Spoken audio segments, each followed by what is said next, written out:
Jau kopš 2001. gada biznesa biedrība Junior Achievement Young Enterprise Latvija organizē Vislatijas ēnu dienu, kur galvenais mērķis ir dot iespēju skolēniem iepazīties ar interesējošās nākotnes profesijas specifiku un ielūkoties nozares profesionāļu darba dienā, kā arī pārliecināties, vai šī profesija varētu būt pareizā izvēle. Ēnu dienās var piedalīties 1. līdz 12. klašu skolēni.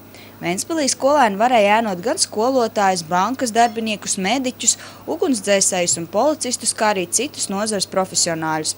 Ēnu dienā Kurzemes televīzijas filmēšanas grupa viesojās pie Valsts ugunsdzēsības un glābšanas dienesta, kur ugunsdzēsēju ēnām bija iespēja iepazīties ar inventāru un pat iemēģināt glābēju uniformu. Patīk viss un esmu sajūsmā. Par ko? Par to, ka ļauj izmantot tehniku, aparātus dažādas. Izskaidro visu sīk un smalki. Sagriezām trūpes. Nebija grūti? Nē. Tā varbūt izskatās maz, ka grūti, bet ka pats strādāt tā nav grūti. Es vēlētos tikai nākotnē kļūt par ugunsdzēsēju. Gatavību, starts!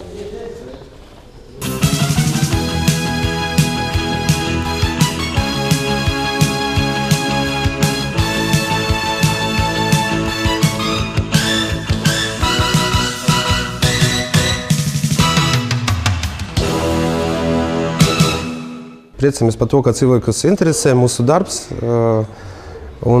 Protams, kad jaunieši nāk un uzzina sīkāk, labāk par to, ko dara ugunsdzēsēji, ko dara priekšnieki, ko dara vispār ugunsdzēsības dienas, ar ko viņš nodarbojas, kādas ir sadzīves apstākļi, kāda ir tehnika, kāda ir aprīkojums, kaut kāds un iekārtas, tad viņš var pēc tam, tīpaši, kad to dara skolnieki, viņi var pēc tam izdarīt sev secinājumus, vai viņi grib pie mums strādāt, vai negrib pie mums strādāt.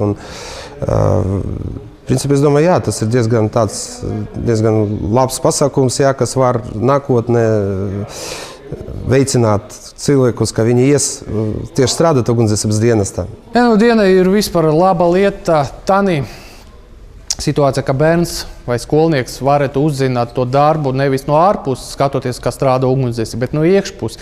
Tieši to dienesta gaitu, kā strādā, kā sāk strādāt, kā beidz strādāt un kā strādāt ar to aprīkojumu, vai ir grūti vai viegli, un saprast to darbu tieši no iekšpuses. Ventspils pilsētas domē šogad tika nodrošinātas 20 vakances. Domas deputāta ēnām bija iespēja piedalīties arī iknedēļas preses konferencē, kurā domas priekšsēdētājs Aivars Lembergs izteica savu vērtējumu par ēnu dienas nepieciešamību un dalījās pieredzē, kā pats izvēlējies savu nākotnes profesiju. Kā tāda praksa jau ir laba, labāk jau, protams, kad tās ēnas ir izvēlējušās, ko viņas gribētu darīt profesionāli, un tad, protams, iet ēnot tur, kur tā kā viņas būtu izvēlējušās.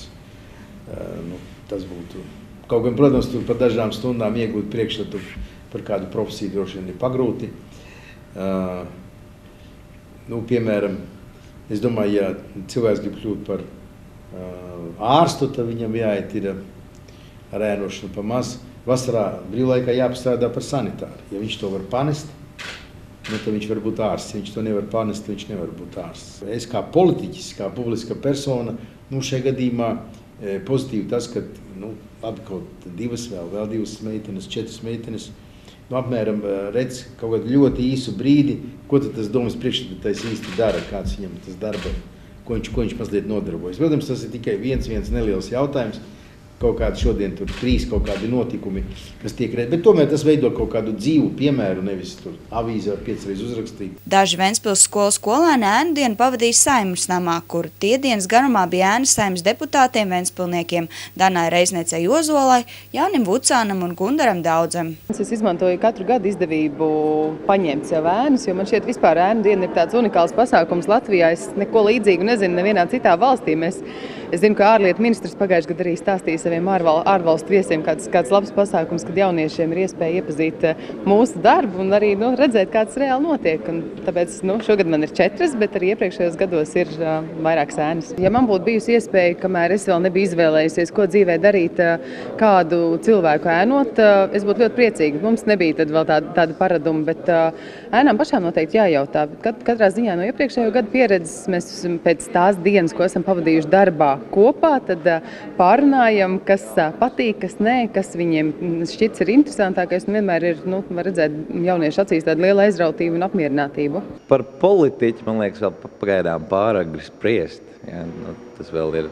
Bet man ļoti interesē tā joma un man ļoti interesē lēmumu pieņemšana un vismaz to izprast. Man arī plāns ir doties uz Vidzemes augstskolu, studēt politoloģiju.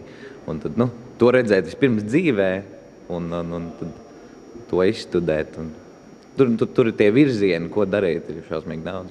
Pats aizraujošākais, es nezinu, man liekas, būt tajā vidē. Tādas tikšanās tagad, piemēram, būs ar ministru prezidentu. Ja? Nav tas, kas ir ikdienā. Ja? Man liekas, tās sarunas, un man tiešām arī interesē, ko valstī runā. Un pats Gundars. Es klausos labdien ar patiesu interesi par to, ka tiešām kādam ir bijis interesanti, jo man vienmēr ir bijis bail no tā, ka lai tās ēndienas nepārvēršās par tādu formālu pasākumu, jo patiešām tās ir, es domāju, ka man piekritīs, tā ir diezgan reta iespēja, un man tiešām prieks, kad lai kas, bet Ventspilnieki retas iespējas māk izmantot. Lai to veicās tieši pie prezidenta. Kā vēsta ēnu dienas organizatori, skolēnu interesi par dalību šajā pasākumā šogad dubultojusies, un kopumā visā Latvijā ēnu dienās piedalījušies vairāk nekā 15 000 skolēnu.